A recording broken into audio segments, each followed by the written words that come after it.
Psychology of money. आप में से काफी लोगों को, स्पेशली वो लोग जो इस चैनल से काफी समय से जुड़े हैं, आपको पता है ये मेरी स्टॉक मार्केट और पैसों के related one of the favourite book है। आज हम साइकोलॉजी ऑफ मनी के सारे इंपॉर्टेंट प्रिंसिपल आप तक पहुंचाने वाले हैं। ये फर्स्ट टाइम है कि मैं ऐसा कुछ वीडियो बना के आपके सामने प्रेजेंट कर रहा हूं। अगर अच्छा लगे तो लाइक करके बता दीजिएगा, ताकि हम इस टाइप के और इंफॉर्मेशनल वीडियो आपके लिए बनाते रहे। और सिर्फ मैं नहीं हूं आज के इस वीडियो में आपको कंप्लीट साइकोलॉजी ऑफ मनी के इंपॉर्टेंट प्रिंसिपल को समझाने के लिए। हमारे साथ है ज़ीशान भाई, जिनको आपने सीकन के नाम से सुना हुआ है। तो चलिए शुरू करते हैं।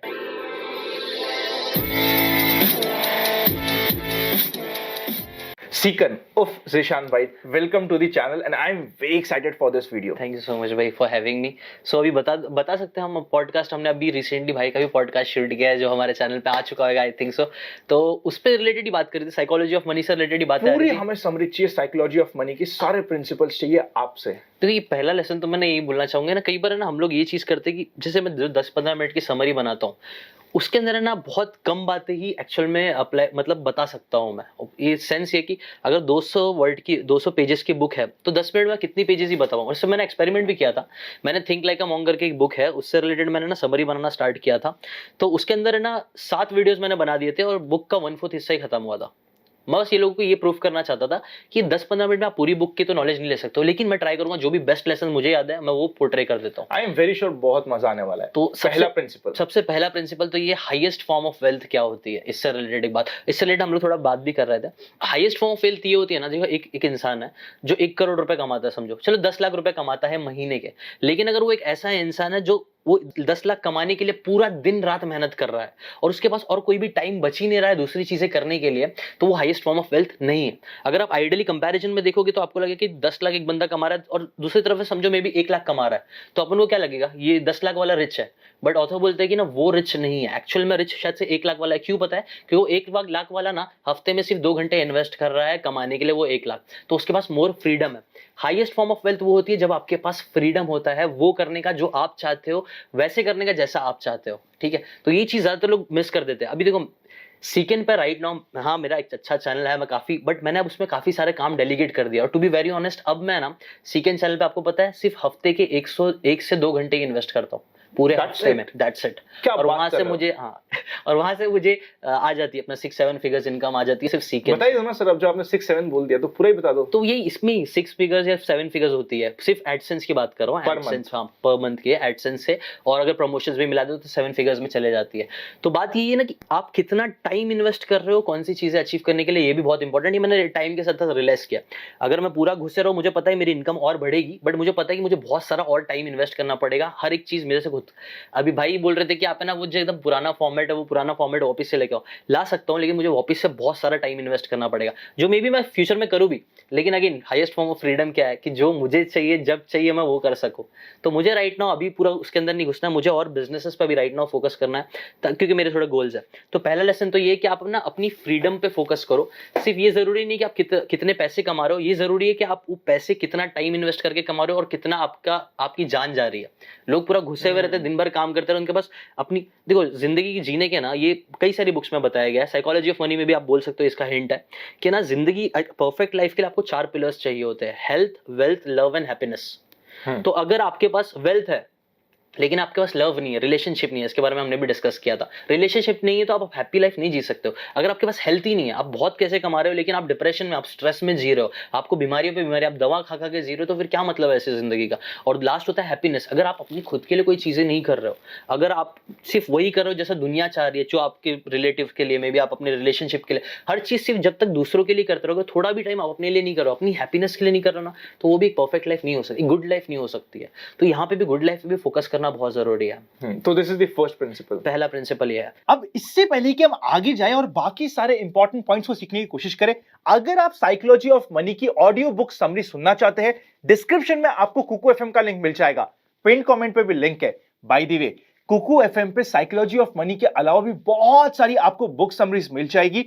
IAF के 50 के अगर आप कोड को यूज करेंगे तो फर्स्ट 250 यूजर्स को फ्लैट 50% का डिस्काउंट मिलने वाला है कुकू एफएम पे। पिन कमेंट पे भी लिंक है, चेकआउट करना मत भूलिएगा। सेकंड प्रिंसिपल है, एक पिकाबू का कॉन्सेप्ट है, वो बोलते हैं कि है ना कई बार ना एक ब्लैक स्वान करके भी एक बुक है, आपको पता है? बिल्कुल पता हाँ, है। वो काफी अच्छे ऑथर है, नसीब तालिब नाम है उनका। वो बोलते हैं ना, कई बार ना इवेंट्स जो होते हैं ना, इवेंट्स लाइफ में हमें जब हो जाते हैं उसके बाद काफी इजी लगता है। जैसे अभी आप एग्जांपल दे दो, कोरोना वायरस हो गया, अगर वर्ल्ड वॉर जब हुआ था, ये सारी चीजों में ना कॉमन बात ये थी ना कि ये सब बहुत अचानक हुए। लोगों ने कभी एक्सपेक्ट नहीं किया था कि यार रातों रात सब चीज बंद हो जाएगी। मैंने कभी एक्सपेक्ट नहीं किया था, कितनी शॉकिंग चीज थी। होने के बाद सब लोग अपना ज्ञान बरूद दे रहे थे कि हाँ ऐसा होगा, ये हो रहा है, वो हो रहा है, ये सारी चीजें। बट जब तक चीजें होती ही नहीं ना, तब तक हमें रियलाइज नहीं होती है। मार्केट में भी इन्वेस्टमेंट, ये सब ऑथर बताते हैं ना कि कई बार हम प्रेडिक्ट करने में, हम बहुत इंसान है ना, प्रेडिक्ट करने में चीजें बहुत गलत है। हमें लगता है कि हम प्रेडिक्ट कर सकते हैं, लेकिन नहीं, इसके अंदर है ना अगेन लक फैक्टर भी बहुत काम आता है। ये भी एक लेसन है, लक और रिस्क करके एक चैप्टर है जिसके अंदर वो बताते हैं कि है ना, बिल गेट्स, आपको पता होगा, बिल गेट्स बहुत दुनिया के रिचेस्ट इंसानों में से एक है। और लेकिन बिल गेट्स समझदार है, no doubt, he is hard working, no doubt. वो ऐसे ऐसे काम करते थे, आपको पता है, वो काम करना चालू करते थे, महीने महीने भर एक ही जगह पे बैठे रहते कि काम करते थे, वहीं सोते थे, वहीं उठते थे, वहीं कोडिंग करना चालू करते थे। He was that much dedicated. But इस मेहनत के साथ साथ एक लक भी बहुत बड़ा फैक्टर था। तो ये चीज पे लोग ज्यादा रियलाइज नहीं करते हैं कि है ना, बिल गेट्स है ना उन चुनिंदा स्कूल्स में से एक थे। पूरे वर्ल्ड में ना सिर्फ चुनिंदा स्कूल्स थे उस टाइम पे जिनके पास कंप्यूटर्स था। और उन चुनिंदा स्कूल्स में से कुछ चुनिंदा स्कूल्स थे जो है ना कंप्यूटर का एक्सेस स्टूडेंट्स को देखते थे। और बिल्कुल आप सही कह रहे हो। इस पे एक और इंपॉर्टेंट पॉइंट है, सॉरी मैंने आपको थोड़ा सा इंटरप्ट किया। जैसे एप्पल, गूगल, ये सब 80s में एक ही जगह पे स्टार्ट हुए, क्योंकि सुपर कंप्यूटर सिर्फ उस एक ही जगह पे थे। राइट। तो वो सही जगह पे सही समय पे होना भी इंपॉर्टेंट है। हाँ, मैं इससे टॉपिक से थोड़ा मतलब बिखर रहा हूँ, बट है ना एक टेड टॉक भी है, उसके अंदर बताया कि नंबर 1 रीजन स्टार्टअप्स फेल्स, क्यों फेल होते हैं पता है? रॉन्ग आइडिया ठीक है, रॉन्ग एग्जीक्यूशन ठीक है, रॉन्ग टीम ठीक है, ये सब है, लेकिन नंबर 1 है ना रॉन्ग टाइमिंग है। लोग है ना, पहले भी एक कंपनी, मन का नाम भूल गया, वो लोग ना फास्ट डिलीवरी सर्विसेज उन्होंने स्टार्ट किए थे, बहुत 10-20 साल पहले चालू किया था। बहुत अच्छा था, लोगों ने करोड़ों इन्वेस्ट भी किया था उसके ऊपर, लेकिन वो फेल हो गया वो कंपनी। क्यों? क्योंकि टाइमिंग सही नहीं थी, इतना अच्छा लोगों का इंटरनेट नहीं था, वो सारी चीजें जो अभी एक अच्छा फास्ट डिलीवरी करने के लिए हेल्प कर रही है ना, वो टाइम पे नहीं था, इसलिए वो फेल हो गया। तो बात ये ना, बिल गेट्स के पास है ना जो अपॉर्चुनिटी थी ना, वो बहुत अच्छी अपॉर्चुनिटी उनको मिल भी पाई थी वो कंप्यूटर एक्सेस करने की भी, जिसके वजह से उन्होंने आप बोल सकते हो इतने बड़े मिलियनर बने। लेकिन उनके साथ आपको पता है एक और उनका दोस्त थे जिनका नाम केंट इवेंस था। He was also equal capable, बहुत स्मार्ट था, उनका भी विजन बिल गेट्स जैसा था। He was very smart, but he was not lucky. बताओ क्यों? वो एक बार बस में पिकनिक में जा रहे थे और वो बस का एक्सीडेंट हो गया, ही डाइड। तो ये 2 एक्सट्रीम एग्जांपल देके वो बता रहे थे कई बार है ना आपके पास भी वो अपॉर्चुनिटी, सबकी जिंदगी अलग है। ये भी एक लेसन है, उसी बुक का बताया गया कि है ना हर इंसान का पर्सपेक्टिव अलग होता है। हम लोग ना हमेशा ट्राई करते हैं कि यार बिलियनर लोगों का पोर्टफोलियो देख ले, कि आनंद भाई क्या इन्वेस्ट करना, चलो उनका पोर्टफोलियो देख लेते, चलो इनसे सीख लेते हैं। लेकिन ये लोग, हम ये नहीं समझते कि ना हर इंसान के गोल्स अलग है। हर इंसान जो अपना इन्वेस्टमेंट कर रहा है ना, वो अपनी करंट जिंदगी के हिसाब से चल रहा है। और उसके हिसाब से ना एक एग्जाम्पल भी दिया था कि है ना अमेरिका में है ना, आपको पता है जो लोअर मिडिल क्लास लोग, जो लोअर कैटेगरी के लोग है ना, वो लोग हर साल अराउंड $400 खर्च करते हैं लॉटरी के टिकट्स करने। स्टार्टिंग का ही एग्जांपल है। हाँ, तो वो लॉटरी खरीदने में करता है। अब कोई भी लॉजिकल बोले, इंसान बोले तो कितना स्टुपिडिटी है यार, क्यों ये लोग इतना 400 रुपया वेस्ट कर रहा है। बट ऑथर बोलते भाई तुम उनके पर्सपेक्टिव से सोचो ना, उनके पर्सपेक्टिव उनको पता है मैक्सिमम कि वो जिंदगी में कुछ बड़ा नहीं कर पाएंगे। एंड ये हेनरी फोर्ड का कोड भी है, what ever you believe in is reality. जो भी चीज आप बिलीव करते हो, मानते हो, वही आपका, चाहे if you think you can or if you think you can't, either way you are right। तो चलो उनके पर्सपेक्टिव सोचे, तो उन्होंने वो ऐसी सोच के साथ जा रहे कि वो लोग कभी जिंदगी में कुछ बड़ा नहीं कर पाएंगे, उनके पास कई बड़ी अपॉर्चुनिटीज नहीं आने वाले।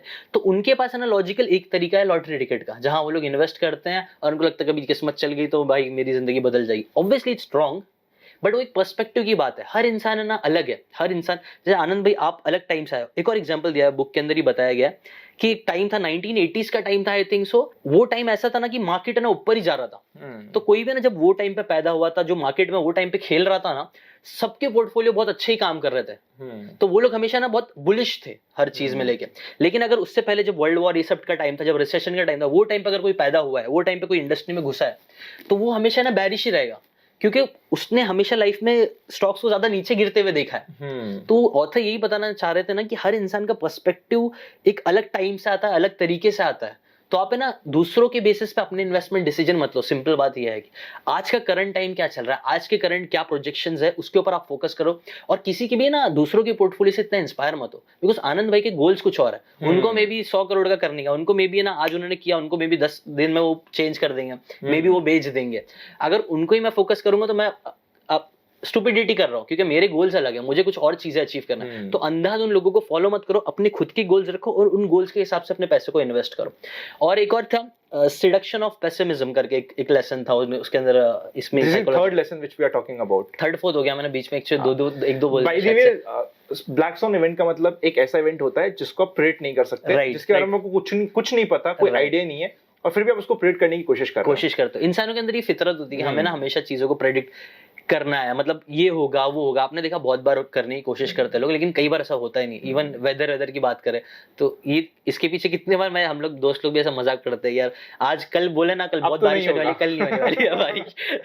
तो इंसान हम लोग बहुत ट्राई करते हैं प्रेडिक्ट करने का, बट यूजुअली हो नहीं पाती है। खैर वो भी हाँ, फोर्थ लेसन इतना सिडक्शन ऑफ पेसिमिज्म। चलो fourth seduction of pessimism basically ये ना, अगर दो इंसान है, एक इंसान है ना अगर ऑप्टिमिस्ट बात कर रहा है कि कल को है ना क्रिप्टो मार्केट बहुत अच्छा जाने वाला है, बहुत कुछ करने वाला है, ये होगा वो होगा, तो लोग है ना उसकी तरफ ज्यादा अट्रैक्ट नहीं होंगे। लेकिन वहीं दूसरी तरफ एक बंदा है जो है ना बता रहा है कि क्रिप्टो कैसे खराब है, क्या क्या खराब चीजें हो सकती है, या फिर आने वाले टाइम में इंडिया का कितना बुरा हाल होने वाला है, पूरे वर्ल्ड का बुरा हाल होने वाला है। तो बताओ इन दोनों में से कौन ज्यादा आपको स्मार्ट लगेगा? क्रैश वाला। हाँ, ये एक्चुअल में ना फितरत होती है इंसानों की। हम लोग है ना लॉस अवर्जन करके कॉन्सेप्ट है जो नोबेल प्राइज विनर ने बताया था। मतलब बता दो आप। लॉस अवर्जन बेसिकली ना, अगर मैं आपको 1000 रुपए देता हूँ तो आपको ना उसकी खुशी होगी, नो डाउट है। लेकिन अगर वही 1000 रुपए अगर ना आपके गिर जाते हैं, अगर कहीं घूम जाते हैं ना, तो जितना आपको सदमा लगेगा, बुरा लगेगा ना, उतना आपको खुशी नहीं मिलेगी। समझ, पेन ज्यादा होता है। पेन ज्यादा होता है। पेन, इंसान है ना पेन को ज्यादा परसीव करता है, उसमें ज्यादा अटका हुआ रहता है कंपेयर टू प्लेजर के। तो 1000 रुपए मिलने की खुशी से ज्यादा हमें 1000 रुपए का लॉस ज्यादा होगा, वो ज्यादा पेन फील कराएगा। तो लॉस अवर्जन ये बोलता है ना बेसिकली पेसिमिज्म इज सेडक्टिव। उसके अंदर उन्होंने ऑथर ने ये बताया था ना कि जब भी कोई पेसिमिस्टिकली बात करता है ना कि हमारे देश में ये नहीं हो पाएगा, इस रीजन की वजह से ये खराब है, वो हो जाएगा, ये खराब हो जाएगा, तो वो बंदा हमें ज्यादा इंटेलेक्चुअल लगेगा और वो ज्यादा समझदार लगेगा कंपेयर टू वो बंदे को, वो उस बंदे को हम नाइव बोलेंगे जिसने बोल दिया कि नहीं अच्छा होगा, ये सारी चीज होगी। जबकि कई बार दोनों चीज में आपको एकदम एक्सट्रीम में नहीं जाना है। आपको ना अपना, अगर एज एन इन्वेस्टर आपको ना दोनों चीज को याद रखो। इस पेसिमिज्म को आप याद रखो, सिडक्शन ऑफ पेसिमिज्म को, इससे आप अट्रैक्ट मत हो हमेशा। लॉजिकली दोनों चीज देखने की कोशिश करो, और सिर्फ है ना पेसिमिस्ट बनने की कोशिश करोगे तो आप कभी आपको कुछ अच्छा दिखेगा ही नहीं। तो थोड़ा पॉजिटिव होकर भी मार्केट्स को देखना स्टार्ट करो, बीच में एक मिडिल ग्राउंड रखो, बेसिकली है।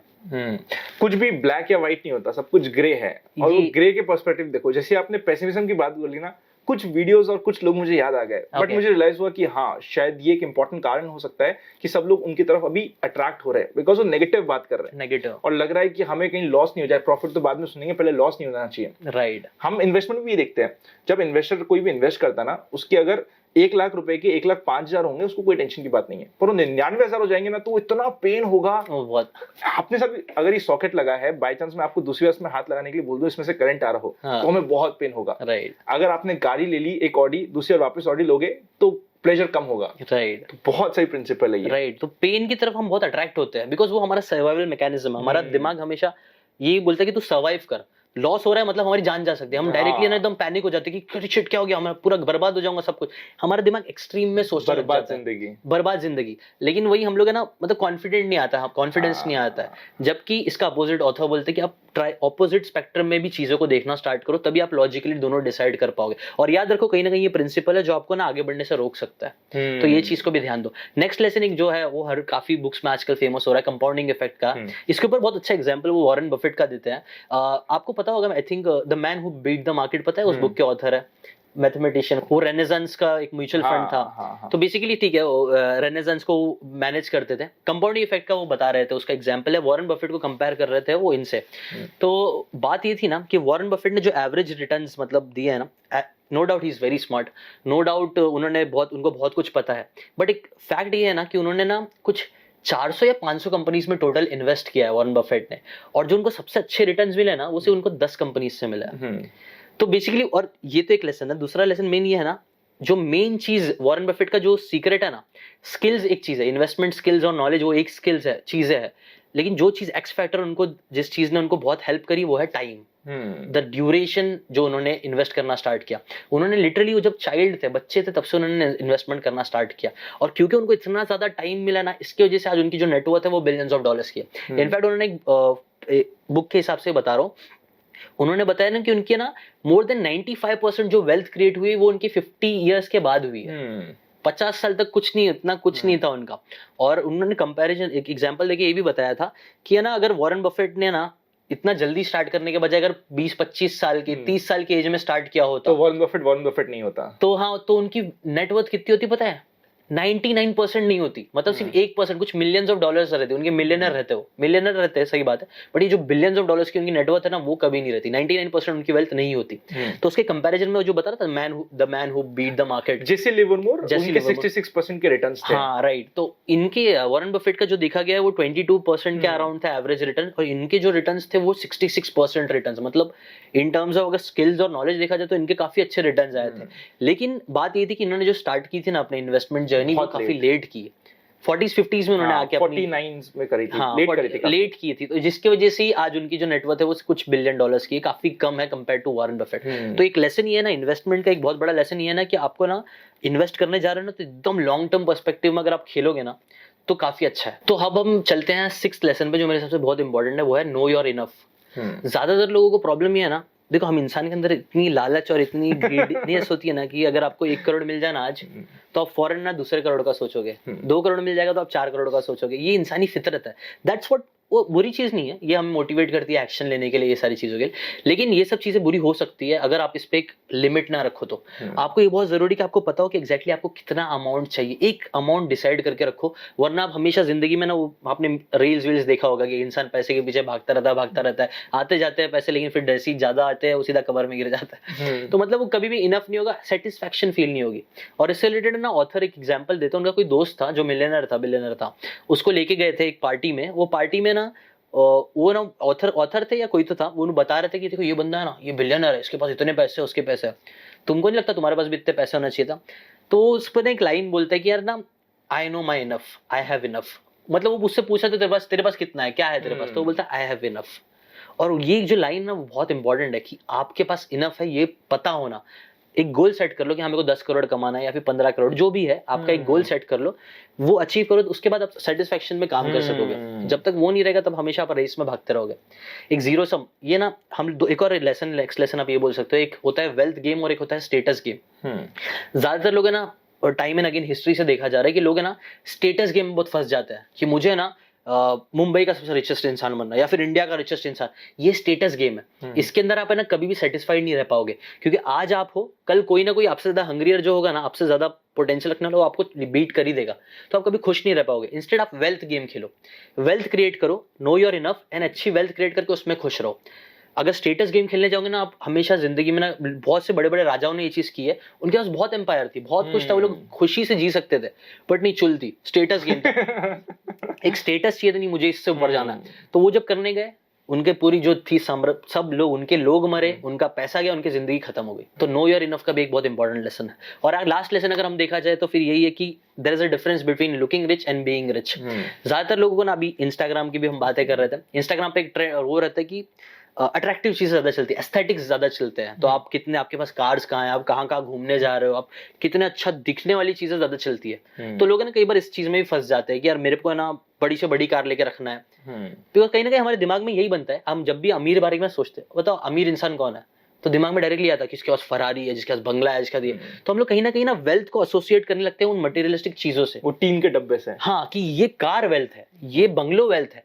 हम लोग ये नहीं समझते वेल्थ वो जो आपके एसेट्स है, जो आपको हर दिन पैसे कमाने दे रहे हैं, जो आपको हर महीने पैसे इनकम जनरेट कर रहे हैं, हम ये नहीं समझते। हम ये सीखते कि नहीं, कार एसेट, कार वेल्थ है, बंगलो। तो कई लोग ना अपने आप को पुश करके वो कार खरीदते हैं, बंगलो खरीदते हैं, उनका बैंक बैलेंस इतना कुछ नहीं है, वो स्ट्रगल चल रही है, ईएमआई चल रही है, एकदम स्ट्रगल कर रहे हैं, लेकिन उनको लगता नहीं हम वेल्दी है। दुनिया को भी ये लगता है, वो भी कहीं ना कहीं इसी फसाड में रहते हैं कि ये मेरा वेल्थ है, जबकि वो सच नहीं है। नो कि there is a difference between being rich and looking rich.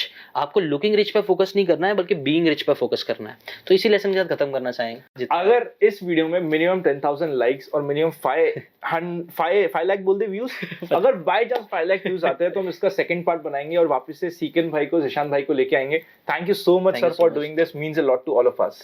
I hope आपको ये कॉन्वर्सेशन पसंद आई हो। अगर आई तो लाइक कर दीजिएगा। कुकू एफएम का लिंक डिस्क्रिप्शन में और पिन कमेंट में है। IAFK50 के कोड को यूज करना मत भूलिएगा। See you very soon.